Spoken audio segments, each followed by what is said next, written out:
Good morning, everyone. So today we are going to revise what we have done previously in our chapter number 13, motion and time. In the first few paragraph, we have just seen that what are the different types of motion, and then what are the different types of examples for those kinds of motion.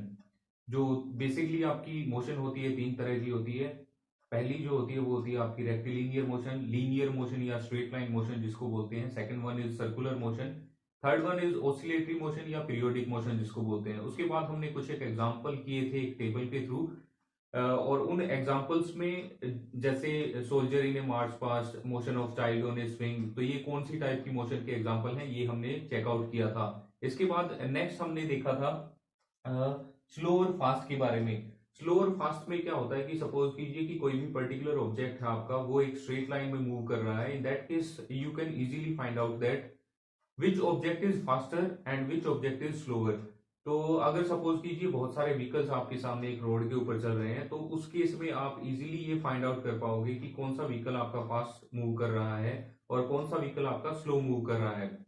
तो इसके बाद next जो थी वो थी activity 13.1, जो आपको ये बताती है कि स्लो और फास्ट बेसिकली उसमें डिफरेंस क्या है, किस तरह से आप फाइंड आउट कर सकते हो स्लो और फास्ट को. तो 13.1 एक्टिविटी में आपको दो फिगर शोन थे.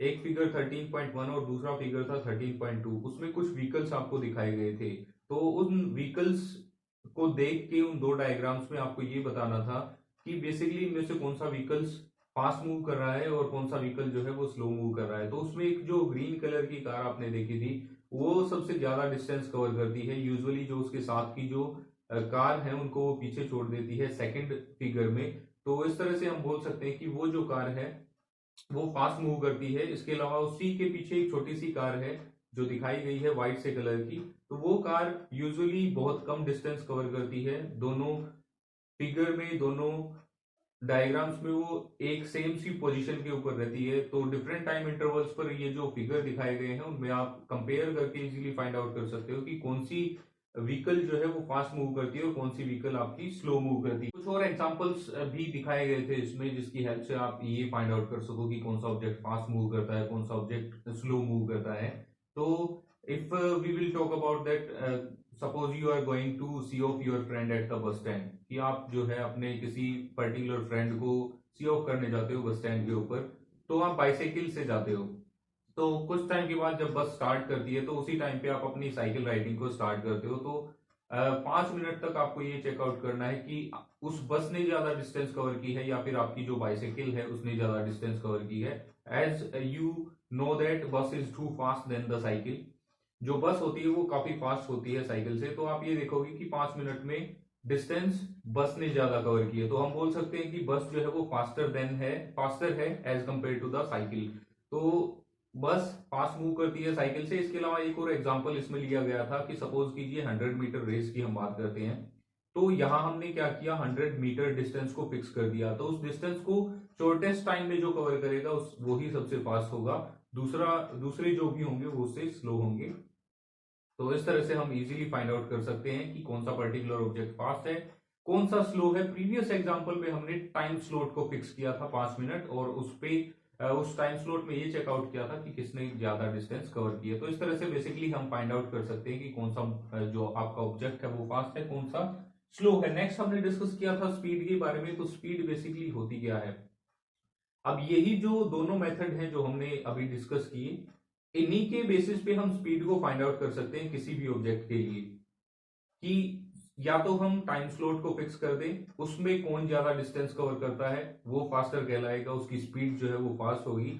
या फिर हम डिस्टेंस को फिक्स कर दें और वो कितने कम समय में, कितने कम टाइम में कोई भी ऑब्जेक्ट कवर करता है, उसके बेसिस पे हम ये फाइंड आउट कर सकते हैं कि कौन सा ऑब्जेक्ट फास्टर है. लेकिन जो फर्स्ट मेथड है, जैसे हम यहाँ पर क्या करेंगे, हम टाइम स्लॉट को फिक्स करेंगे, उसमें जो ज्यादा डिस्टेंस कवर करेगा. ये जो मेथड है स्पीड को फाइंड आउट करने का, ये कन्वीनियंट मेथड है, ज्यादा इजी मेथड है. इसकी हेल्प से आप इजीली स्पीड को फाइंड आउट कर सकते हो. तो सपोज कीजिए हम किसी पर्टिकुलर व्हीकल की स्पीड के बारे में डिस्कस करते हैं और हम ये बोलते हैं कि उसकी स्पीड जो है वो 40 किलोमीटर पर आवर है. तो यहां हम बात करते हैं कि उसकी जो ओवरऑल यूनिट टाइम में उसकी जो स्पीड है उसके बारे में हम डिस्कस करते हैं. और जो ये जो डिस्टेंस कवर्ड होती है यूनिट टाइम में, यही स्पीड कहलाती है. तो यहाँ पर बेसिकली हम एवरेज स्पीड की बात करते हैं, क्योंकि जो आपका व्हीकल है उसकी स्पीड भी कम और ज्यादा होती रहती है, तो एक पर्टिकुलर टाइम पीरियड में बेसिकली हम एवरेज स्पीड की बात करते हैं। तो स्पीड को निकालने का जो फॉर्मूला होता है उसके बारे में गिवन था यहाँ पे। स्पीड जो होती है वो total distance cover divided by total time taken होती है। तो इस तरह से आप स्पीड को फाइंड आउट कर सकते हो। नेक्स्ट हमने डिस्कस किया था यूनिफॉर्म और नॉन यूनिफॉर्म मोशन के बारे में। तो यूनिफॉर्म मोशन क्या होती है कि जब भी कोई particular object equal time intervals में इक्वल डिस्टेंस को कवर करता है तो वो कहलाती है यूनिफॉर्म मोशन। और नॉन यूनिफॉर्म मोशन क्या होती है, जब भी कोई particular object equal time interval में अनइक्वल डिस्टेंसेस को कवर करता है तो उसकी मोशन को हम नॉन यूनिफॉर्म मोशन बोल सकते हैं। नेक्स्ट हमने डिस्कस किया था मेजरमेंट ऑफ टाइम के बारे में। तो अगर हम पुराने टाइम की बात करें तो पुराने टाइम में अलग अलग मेथड्स यूज किए जाते थे by the old people to find out to measure the time of a particular day. किसी भी डे का टाइम फाइंड आउट करने के लिए अलग अलग मेथड्स को यूज करते थे। शेडोज को देख के बताते थे या स्टार्स की मूवमेंट को देख के बताते थे। जैसे एक सनराइज से दूसरे सनराइज के बीच का जो टाइम है उसको कैलकुलेट किया जाता था एज ए होल डे। तो इस तरह से बेसिकली एक फुल मून से नेक्स्ट फुल मून तक का जो टाइम है उसको एक मंथ के तौर पे कंसीडर किया जाता था। अर्थ की जो रिवोल्यूशन है उसके बेसिस पे भी ये फाइंड आउट करते थे कि कंप्लीट ईयर कितने टाइम में पूरा होगा। तो इस तरह से बेसिकली पुराने जो मेथड्स थे उनकी हेल्प से फाइंड आउट किया जाता था टाइम को।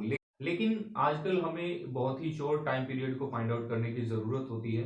तो उस शॉर्ट टाइम पीरियड को फाइंड आउट करने के लिए, शॉर्टेस्ट स्पैन ऑफ टाइम को फाइंड आउट करने के लिए हम कुछ डिवाइसेस को यूज करते हैं जिनको बोला जाता है क्लॉक्स।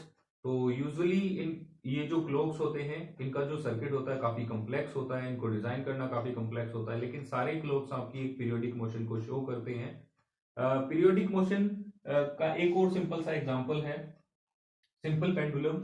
सिंपल पेंडुलम बेसिकली होता क्या है, इसके अंदर एक स्ट्रिंग लगी होती है, स्ट्रिंग बोल सकते हो या आप एक सिंपल सा थ्रेड बोल सकते हो, नीचे एक बॉब लगा होता है। तो ये जो पूरी डिवाइस है ये आपकी कहलाती है सिंपल पेंडुलम, और ये पीरियोडिक मोशन को शो करती है। आपने देखा भी होगा जो आपके वॉल क्लॉक्स होते हैं उसके नीचे लगा होता है और इस तरह की मूवमेंट को शो करता है, एक बार इधर जाता है एक बार इधर जाता है। तो ये जो मोशन है, जब भी कोई ऑब्जेक्ट अपनी इस तरह की मोशन को शो करता है, टू एंड फ्रो मोशन को शो करता है, तो ये जो मोशन है ये कहलाती है आपकी ऑसिलेटरी मोशन या फिर पीरियोडिक मोशन आप इसको बोल सकते हो। तो बेसिकली जो आपका पेंडुलम है उसका जो टाइम पीरियड है, यानी कि मीन पोजीशन से दोबारा से मीन पोजीशन पे आने का जो टाइम है वो फिक्स होता है और इसी को बोला जाता है टाइम पीरियड, या हम इसको बोल सकते हैं एक ऑसिलेशन को कंप्लीट करने में लगने वाला टाइम।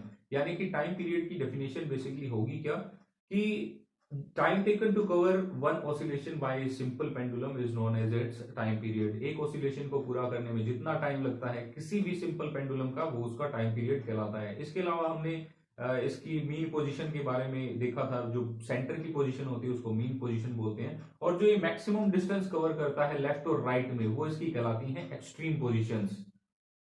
नेक्स्ट हमने डिस्कस की थी activity number 13.2। Activity 13.2 similar activity है, इसमें आपको बेसिकली फाइंड आउट करना है टाइम पीरियड एक सिंपल से पेंडुलम का। तो इसमें आप क्या करोगे कि एक स्ट्रिंग ले सकते हो, स्ट्रिंग के नीचे या एक थ्रेड ले सकते हो, उसके नीचे आप क्या करोगे एक जो स्टोन है उसको टाई अप कर सकते हो। जो फर्स्ट एंड है आपकी स्ट्रिंग का उसको कहीं बांध सकते हो, एक स्टैंड के ऊपर फिक्स कर सकते हो। इसके बाद आपको स्टॉप वॉच यूज करनी है, उसकी हेल्प से आपको बेसिकली क्या करना है कि टाइम को नोट करना है। सबसे पहले आप क्या करोगे कि आपका जो स्टोन है उसको एक साइड लेके आओगे, एक्सट्रीम पोजीशन पे लेके आओगे। आपको इस एक्टिविटी के दौरान ये ध्यान रखना है कि आप उस स्टोन को पुश नहीं करोगे। ये स्टोन जो है ये बॉब की तरह काम करेगा। तो स्टार्टिंग में आप टाइम पीरियड को नोट कर लोगे, इसके बाद आप उसको छोड़ दोगे। सपोज कीजिए कि वो 20 ऑसिलेशंस कंप्लीट करता है, तो 20 ऑसिलेशंस में उसको कितना टाइम लगता है ये आप मेजर कर लोगे। वो मेजर करने के बाद आपको फाइंड आउट करना है time period of simple pendulum. Simple pendulum का टाइम पीरियड होता क्या है, एक ऑसिलेशन को कवर करने में लगने वाला टाइम। तो 20 ऑसिलेशंस का टाइम आपके पास है, उस टाइम को आप डिवाइड कर दो अगर 20 से, तो आपके पास एक ऑसिलेशन में कितना टाइम लगा वो आ जाएगा। तो इस तरह से आप बेसिकली सिंपल पेंडुलम का टाइम पीरियड जो है वो फाइंड आउट कर सकते हो। तो सपोज कीजिए कि 20 ऑसिलेशंस को कंप्लीट करने में लगते हैं 40 सेकेंड्स या 40 मिनट्स आप बोल सकते हो।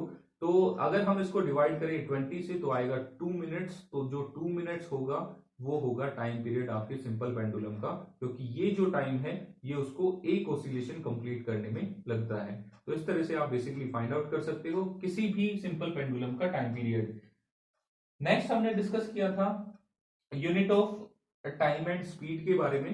तो बेसिकली जो आपका टाइम है उसकी जो बेसिक यूनिट होती है वो होती है आपकी सेकंड। जो आपकी डिस्टेंस होती है उसकी जो बेसिक यूनिट कहलाती है वो कहलाती है आपकी मीटर। तो स्पीड का फॉर्मूला हमें पता है total distance covered by total time taken. तो डिस्टेंस की यूनिट मीटर, टाइम की सेकंड, तो इस तरह से डिवाइड होकर स्पीड की जो यूनिट आएगी वो आएगी मीटर पर सेकंड। इसके अलावा इनकी और भी अलग अलग यूनिट्स होती हैं, डिपेंडिंग ऑन द रिक्वायरमेंट हम अलग अलग यूनिट्स को यूज करते हैं। इसके अलावा जो नेक्स्ट थिंग थी, इसमें जो सिंपल पेंडुलम का जो हमने टाइम पीरियड अभी डिस्कस किया था, तो उसकी डिस्कवरी कैसे हुई उसके बारे में एक इंसिडेंट थी जो गैलीलियो गैलीली के साथ हुई थी। उन्होंने ही सबसे पहले किसी भी सिंपल पेंडुलम के टाइम पीरियड को फाइंड आउट किया था। उस पर्टिकुलर इंसिडेंट में हुआ क्या था, वो एक चर्च में गए थे और वहां उन्होंने एक चेन को देखा था, उस चेन से लटकी हुई थी लालटेन। तो जब वो उसको देख रहे थे तो उन्होंने अपनी पल्स स्पीड को चेक किया, तो जितने टाइम में वो एक पूरी ऑसिलेशन को कंप्लीट करती है उतने ही टाइम हर बार उसकी जो पल्स है वो बीट करती है। तो इस तरह से उन्होंने ये चेकआउट किया, डिफरेंट सिंपल पेंडुलम्स पे एक्सपेरिमेंट परफॉर्म किए और ये फाइंड आउट किया कि किसी भी सिंपल पेंडुलम का जो टाइम पीरियड है वो हमेशा ही फिक्स होता है। एक ऑसिलेशन को वो जितने टाइम में पूरा करता है वो हमेशा ही फिक्स रहती है। तो सबसे पहले टाइम पीरियड के बारे में बताया था गैलीलियो गैलीली ने। तो नेक्स्ट जो है वो आपको कुछ एक एग्जांपल्स शोन है जिनमें ये बताया गया है कि डिफरेंट यूनिट्स को according to their requirements use किया जाता है। जैसे सपोज कीजिए किसी की एज को रिप्रेजेंट करना है तो कभी भी उसको आवर्स में, आवर्स में, मिनट्स में रिप्रेजेंट नहीं किया जाता, उसको रिप्रेजेंट किया जाता है ईयर्स में, मंथ्स में, डेज में। तो इस तरह से सेकंड एक और एग्जांपल यहाँ पर गिवन है कि सपोज कीजिए दो प्लेसेस के बीच की डिस्टेंस है और उसको कवर करने में कितना टाइम लगता है, तो उसको कभी भी रिप्रेजेंट नहीं करेंगे ईयर्स में, उसको रिप्रेजेंट किया जाता है कितने आवर्स लगते हैं, कितनी मिनट्स लगती हैं या सेकंड्स लगती हैं। तो इस तरह से हम ये फाइंड आउट करते हैं कि डिफरेंट जो सिचुएशंस हैं, डिफरेंट रिक्वायरमेंट्स हैं, उनके अकॉर्डिंग ही डिफरेंट यूनिट्स को यूज किया जाता है। तो इसके बाद जो नेक्स्ट हमने डिस्कस किया था वो मेजरिंग स्पीड के बारे में हमने डिस्कस किया था कि स्पीड को कैसे मेजर करते हैं। लेकिन उससे पहले हमने एक ब्लू बॉक्स के बारे में डिस्कस किया था जिसमें ये बताया गया था कि आजकल हम जो टाइम को मेजर करते हैं वो काफी स्मॉल टाइम पीरियड होता है जिसको मेजर किया जाता है। कई बार कभी कभी हम जो मिलियंथ और बिलियंथ पार्ट होता है सेकंड का उसको भी कैलकुलेट करना होता है। तो बेसिकली इस तरह के जो क्लॉक्स हैं वो यूज किए जाते हैं आपके साइंटिफिक पर्पसेस के लिए। या सपोज कीजिए आप एक रेस की बात करते हो तो उसमें एक सेकंड का जो 100 जो पार्ट होता है उसको भी मेजर किया जाता है। तो उस तरह के क्लॉक्स को भी यूज करते हैं। तो बेसिकली इस तरह के जितने भी आपके क्लॉक्स होते हैं जिसमें इलेक्ट्रिक सर्किट बना होता है, जिनकी जो सर्किटरी है वो काफी कॉम्प्लेक्स होती है, लेकिन शॉर्टेस्ट जो टाइम पीरियड है उसको फाइंड आउट करने में वो यूज किए जाते हैं, तो ऐसे क्लॉक्स को बोला जाता है क्वार्ट्ज क्लॉक्स। पुराने टाइम में काफी अलग अलग तरह के क्लॉक्स यूज होते थे, जैसे सैंड क्लॉक है, वाटर क्लॉक है। तो इनकी हेल्प से आप टाइम को मेजर करते थे। तो नेक्स्ट जो स्पीड को मेजर करने का तरीका है वो बेसिकली सिंपल सा तरीका है कि हम टोटल डिस्टेंस को फाइंड आउट करेंगे, कितना टाइम उसको लगता है वो फाइंड आउट करेंगे, डिवाइड करेंगे तो हमें मिल जाएगी उस पर्टिकुलर ऑब्जेक्ट की स्पीड। तो इसके लिए हमने जो नेक्स्ट एक्टिविटी थी उसको डिस्कस किया था, एक्टिविटी नंबर 13.3।